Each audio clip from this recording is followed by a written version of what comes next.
Ku mirongo y'urugamba ibintu vyasubiye kuba bibi cane, vyabaye bibi. Aha ni hamwe haraye haraba imigwano hongera hazindukira iyindi. Turamenyesha ko agace kitwa Burubi kari muri territoire ya Walikale, ni ku birometero gusa bike cane, ni birometero 10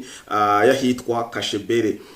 Aha rero hakaba habereye imigwano idasanzwe, aho Wazalendo FRDC bakoze ikintu bita contre-offensive. Barateye bimwe mu birindiro bariko barayigeranirizamwo ibigwanisho, ibirindiro vya AFC M23, RDF, imbwebwe za Sarambwe, Redi Tabara. Birangira ku ntsinzi ya Wazalendo, barasunika zino mbwebwe za Sarambwe gushika hanze gato ya Kashebere. Hanyuma ntivyarangiye kuko cari igitero bateguye cane, narijya ari abana ba kano karere baciye bakubita ambiscade y'imodoka zari zizanye renfort zivuye ahitwa Kibati zije muri no groupement ya Ruberiki, ino neza na neza muri Kashebere gutanga renfort. Abakomerekeyeho, abapfuye, abahitanwe n'ugo rugamba, bila ntirigwa neza, ariko ni réussite ku ruhande canke ni intsinzi ku ruhande rwa Wazalendo FRDC. Aya amakuru yose aregeranijwe no mu matangazo yagera atangwa na Alliance Fleuve Congo, ariyo AFC M23, n'amaborogo menshi ya Bisimwa, Lawrence Kanyuka, n'abasanzwe babafasha kwamamaza ibinyoma n'amakuru yabo ku mbuga ngurukana bumenyi. Tuva aha muri Walikale turaza gusimbira mu Minembwe, aho helicopter n'amadrone Sukhoi ya 25 zaraye zikoze umuti ku birindiro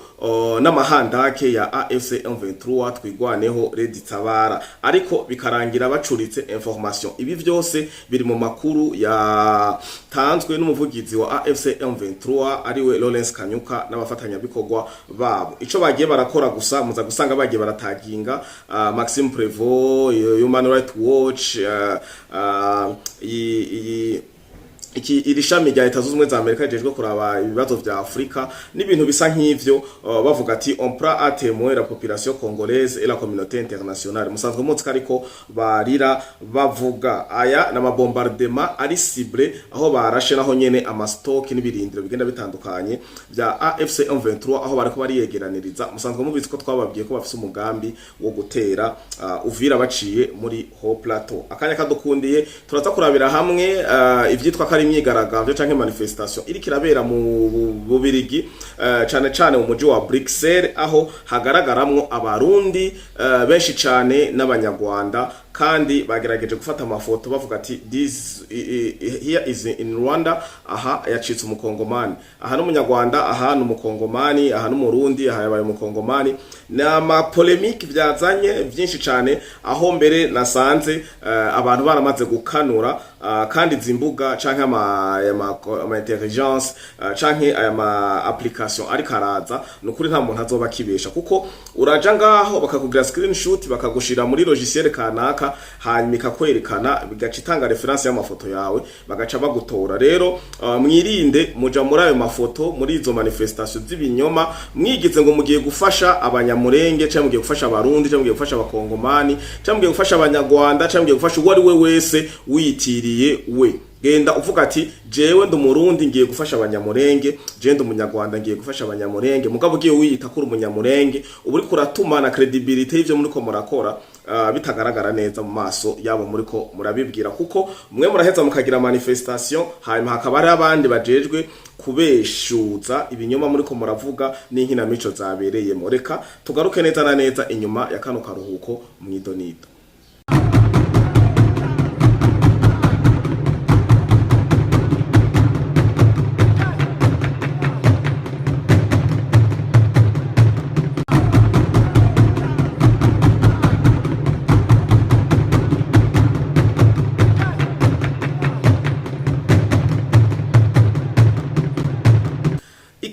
Mwiriwe na mwaramutse bakunzi ba Flow Podcast TV, umumwe wese aho aherereye ndabaramukije, ndabifuriza amahoro, ubumwe, amafaranga n'iterambere mu miryango yanyu, mu miryango yacu. Nderengagiza gukengurukira abasanzwe badahengesha kudukurikirana bari mu gihugu cy'u Burundi, mu karere ka EAC, muri Afrika Asia, Amerika, Oceani, Madagascar, leta zunze ubumwe za Amerika, i Burayi, eka mbere mu mfuruka zine z'isi kugira ntihagire uwo twibagiye. Tubanze rero duhere ano makuru yacu kuri ano matangazo. Nta n'amasaha arakwira atatu, aya matangazo nta na masaha atatu arakwira ari giye ku mbuga ngurukana bumenyi za Lawrence Kanyuka eka na Bertrand Bisimwa na ba Steve Wembi n'abandi. Iyi mubonye ikintu gitangajwe n'uyu Lawrence Kanyuka niwe muvugiza kongera kana n'umunyamabanga wa AFC M23. Steve Wembi ni umukomunikateri wabo, Bertrand Bisimwa wo musanzwe mumuzi, muca mumenya ko ibintu biba vyabaye nabi. Reka rero tusome communique gato tunagenda tubabwira amakuru ku mirongo rugamba, kuko igituma nkoze bino nifashishije ino communique iyi nyene mubona hano nuko na mu misi heze nabonye abantu baza inbox ngo Freri ngo turakwizeye ku makuru duha, ariko bikunda duha amafoto y'ibintu y'abantu baba bakomerekeye ku rugamba barashwe n'ibiki. Ndababwira ati je mu ma group byo bavyiza mugiye muri groupe ya WhatsApp kugira muze murabibona, kuko hano nama naye babwiye n'undi basubiriyemo ntibikunda ko dushaka ikintu kiri kwa maraso, umuntu yapfuye yiyahuye, umuntu ikintu cyose censita ishavu kwiyahura canke izindi nzira YouTube ntivyemera ico kiganiro cigifuta canke gahana no rubuga uri kuracisha ko ayo makuru. Nkuko nabibabwiye rero mu ntangamarara habaye bombardement zidasanzwe hariya mu Minembwe. Aha niho bigaragarira. Hari communiqué ya Lawrence Kanyuka ivuga ati mise à jour du samedi 16 mai 2026 si la guerre imposée par le régime de Kinshasa.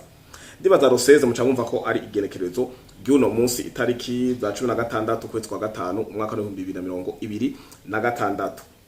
Baravuga ati lors des attaques d'une violence extrême menées ce vendredi 15 mai 2026 sur Minembwe et ses environs au moyen d'artillerie lourde, de troupes au sol, d'hélicoptères de combat, des drones kamikazes ainsi que des avions de chasse Sukhoi 26. Ibi ni bimwe dukunze kubabwira ati mubonye misi yose batangaje itangazo communique bavuga ati barasha bene gihugu bagize kuna kuriya, muzoce mumenya ko ari réussite ya FRDC ku rugezo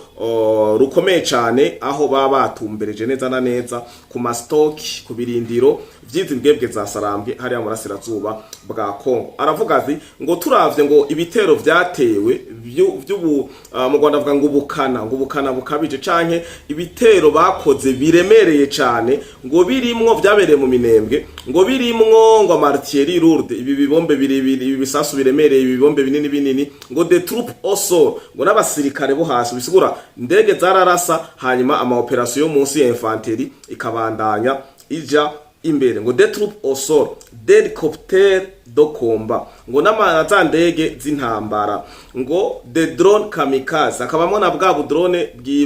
bushika buripuka, atari bwo butera ibisasa ahubwo ari bwo buripuka, ngo ainsi que d'avions de chasse Sukhoi 25, ngo hamwe ngo n'indege z'intambara yise Sukhoi ya 25. Ibi biri muri communique ya Lawrence Kanyuka nkuko mugenda muravyibonera. Na hano aho turiko turabibasomera ni communique iri ku rubuga rwa Twitter ya Lawrence Kanyuka. Lawrence Kanyuka arabandanya avuga ati le drone de combat de type Tai Anka, ngo drone y'intambara ngo y'ubwoko bwa Tai Anka a également été intensément utilisé dans le cadre de cette nouvelle campagne de terreur visant la population civile de Minembwe. Ngo iyi drone mu bwoko ngo bwa Tai Anka ngo yakoreshejwe cyane, ngo niyo yakoreshejwe cyane ngo muri ico gikorwa ngo giya gifise intumbero yo gutera ubwoba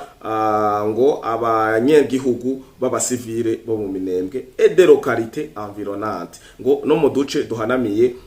iyo Minembwe. Acara tomora neza na neza rero aravuga ati à 16h, ngo saa 10 y'umugoroba, il a violemment bombardé la colline de Gitave ainsi que ses environs. Ngo masaha ya saa 10 y'umugoroba ngo iyo drone yonyene, iyo drone avuga ngo yabombarze atakinya ngo agasozi ka Gitave ngo n'imicungararo yako. arabanda akavuga ati saa moya naho bahejeje saa 10 baragarutse saa moya z'ijoro ngo guhera saa moya z'ijoro gushika saa 3:45 ngo il a mené des frappes répétées sur Kalingi ngo bararashe amabombe bisubiriza baguma bagaruka baraharasa bakagaruka bagasubira bakarasa bakagaruka kuva saa moya gushika saa 3:45 murumva ko igituma baguma bahagaruka suko bariko bararasa umwene gihugu aho bariko bararasa ama stock aho begeranirije ibigwanisho rutura harimo vya bindi bihungabanya ikirere vya bituma tumanako ama stock ibigwanisho eka n'amakambi yabo nyene igituma ngo baharashe amakuru dufise ava ku mirongo y'urugamba dukesha bari ku mirongo y'urugamba hariya batubwiye kituma harashwe cyane aho hantu ko ico kibazo na je naye nacibajije ariko nagiye gusanga Lawrence Kanyuka nawe nyene yabigarutse kuko aya makuru na yaronse uyu mwanya Lawrence Kanyuka ariko aravuga na yaronse igihe cy'isaha 4 z'ijoro ariko kuko sinarimerewe neza sinaronse nguvu canke inkomezi zo kwatsa kamera ngoze tuyakorereko nico gituma ngarutse kuri aya makuru kuko mbonye Lawrence Kanyuka ayagarutse ko nawe bisigura ko harakababaro ntangere rero igituma baguma baharasa cane nuko ngo harimo ibinogo bari bimvye ry'amahandake amwe bimba cane bakahamba kujya kwifuku bakimba ibintu bakavyimbira bikaja ku burebure butari buke cane bwo mu kuzimu rero kuko bari bafise ayo makuru bari bafise plan n'ikindi n'ibikorwa byose n'umwanya na timing barahakubise kuva saa moya gushika saa 3:45 barahakikisha neza baremeza neza na neza ko atagisigarira canke batihenze bahejeje barigiye arabandanya avuga ati des frappes répétées sur Kalingi et les localités voisines gatavuga ati Kalingi barayicucumye barayotsa hamwe n'uduce duhanamiye iyo Kalingi mwumvise iyo turi mu Minembwe. Ces attaques systématiques, barbares et indiscriminées continuent de semer la mort, de désolation et la panique au sein des populations civiles. Ngo ivyo bitero vya hato na hato canke vyagasakisaki ngo bitavangura ngo bibandanya guteza abapfa benshi ngo amarira eka na panike no kutaguma hamwe no kuguma baha no nihahamuka ry'abasivile ry'abantu batari abaroberi atari twigwaneho atari deditabara atari AFC M23 ngo des familles entières sont contraintes de fuir leur village sous les bombes tandis que les habitations des biens et des infrastructures civiles sont réduits en cendres par une machine de guerre devenue incontrôlable ngo abene gihugu bamwe barahitamwo guhunga bagata ubwo buce bwabo ngo kubera amabombe ngo amazu nayo babamwo n'ama infrastructure bisigura ibitaro amabarabara n'ibindi vyahenderwa baba basanzwe bakeneye mu buzima bwa misi yose infrastructure habarimwe amatara amabarabara amazi ibitaro amashure n'ibindi bigenda bitandukanye ngo ibi byose ngo birononwa hamwe n'aya mabombe ngo bikandanya vuga ati ngo bigaturirwa bigahindukwa umunyonga ngo hamwe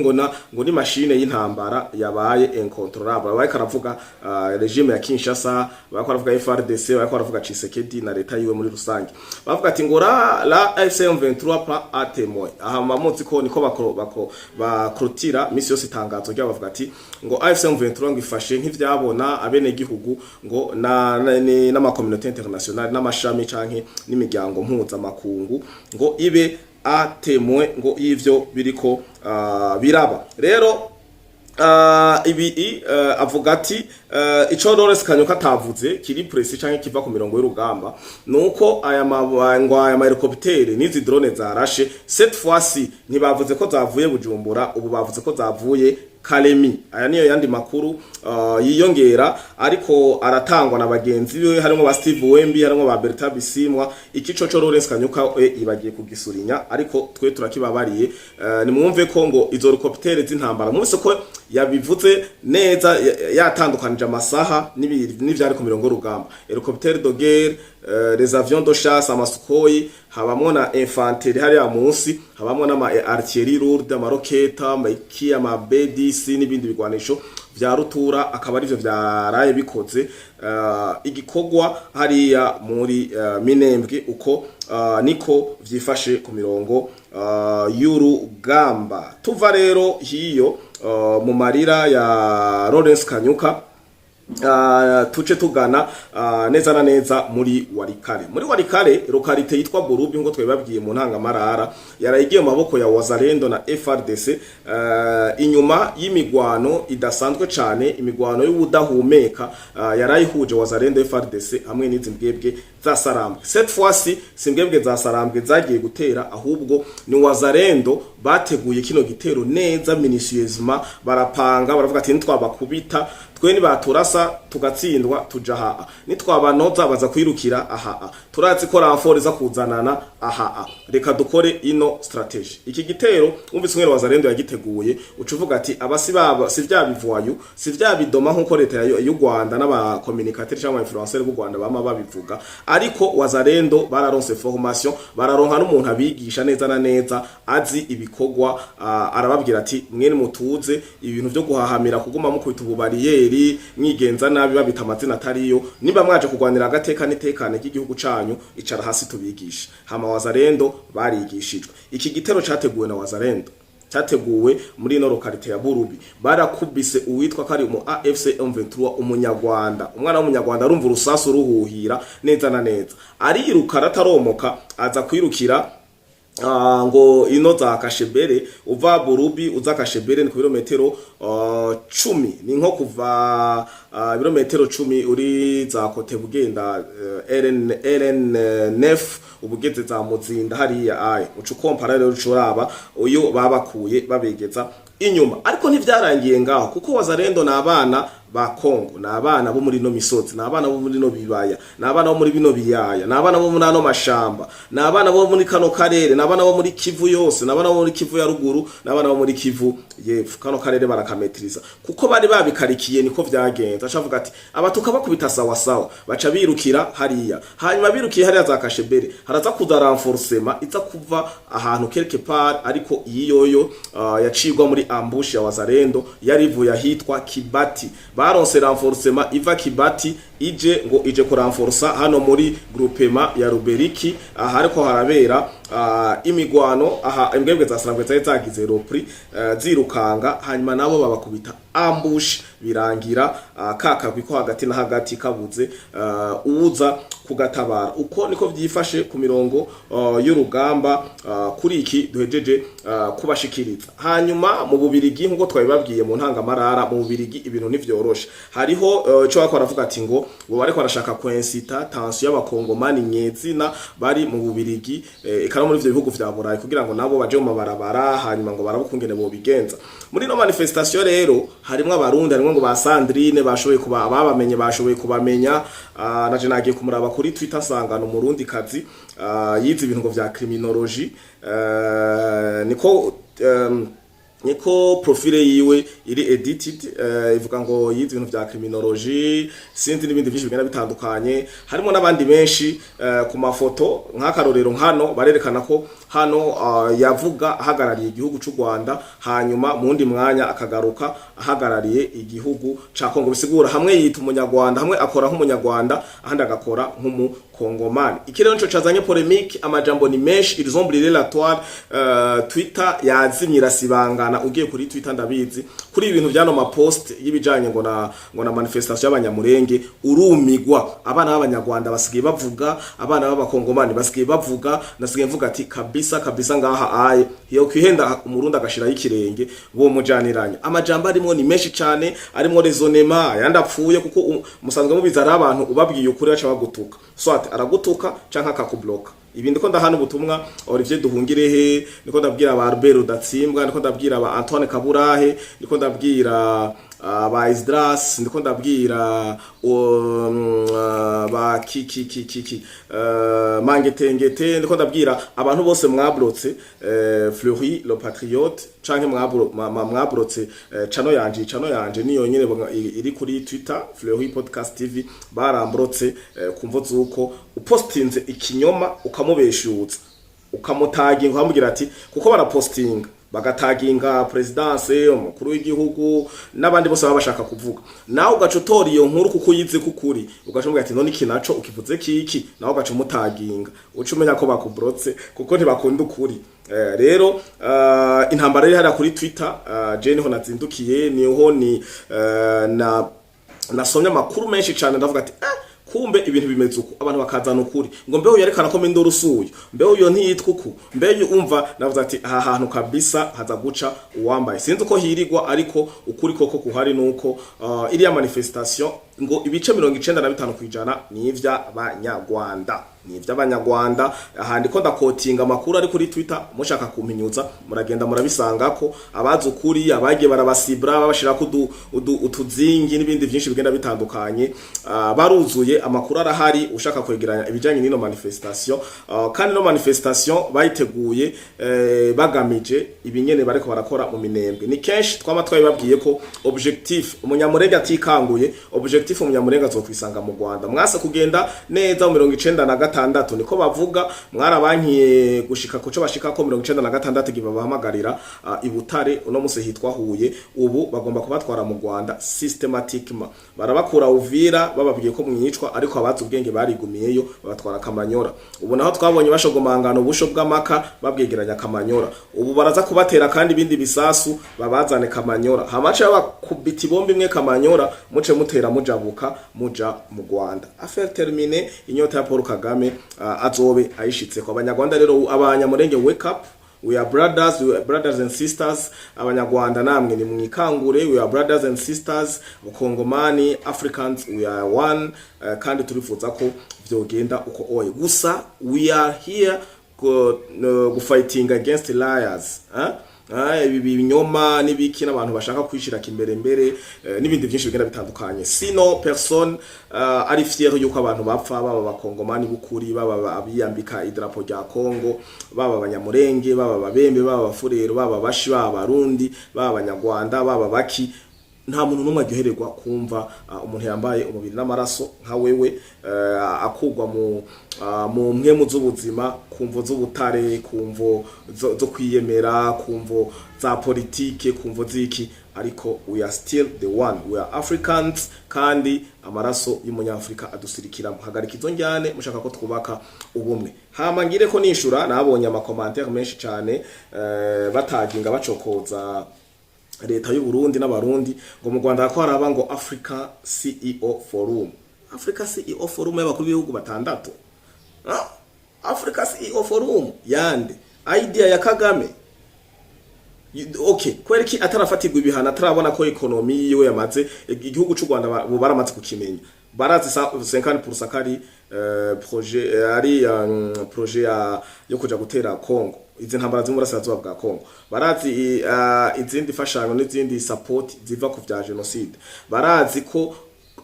Kagame ryareheruka no kubaza tubwira ubutari yo buva barabura n'ivyo bavuga arabona ko nibabandanya bafata amasanction azoba asphyxie kuko hari amurasirazuba bwa Kongo ntaca azoba gikurayo nico ituma rikaregeranya abaye kuri bigo bo muri Afrika ejo aze yiyite ngo niwe monitoringa niwe yazanye ayo mayide niwe yazanye hajya umuntu azubwenge abatsubwenge watendinga ikintu nk'ico kugira ico citaba kugira kimariki mbega ivyo tumaze gukora hano muri Afrika mu bumwe bugenda butandukanye imigambi ya yase nuwaho uraranguka imigambi ya SADC ni yahiraranguka imigambi ya African Union ni yahiraranguka kuva African Union ihaba twacuza ngo yageze ngo African CEO mubiki muri ba CEO mubiki mufisiki so reka turaza gufata kandi kanya to debate canke dukora ikiganiro kiri live tuze kuza guhana ivyiyumviro ndizera ko twabanye neza kandi ndabakengurukira mwe bamaze kugira sabone canke subscribe hama na Free Podcast ivatamwebwe mukomeze kunsabira ngume numva merewe neza kugira tubandanye tubana 5 turondera amakuru ducukumbura hari gihe mbafise amakuru ariko gasanga umubiri n'amagara ntibinyorohereje bigatuma ntaza kugaragara hano kumbuga ngurukana bumenyi mu biganiro ibi canke ibiri ariko ndabifurize isabato nziza abayemera ndabifurize weekend nziza umunsi w'imanza namanababwiye kuwa gatandatu udakwesheje baragukwera utabatije uraraganisha utagandutse uraca ku mazi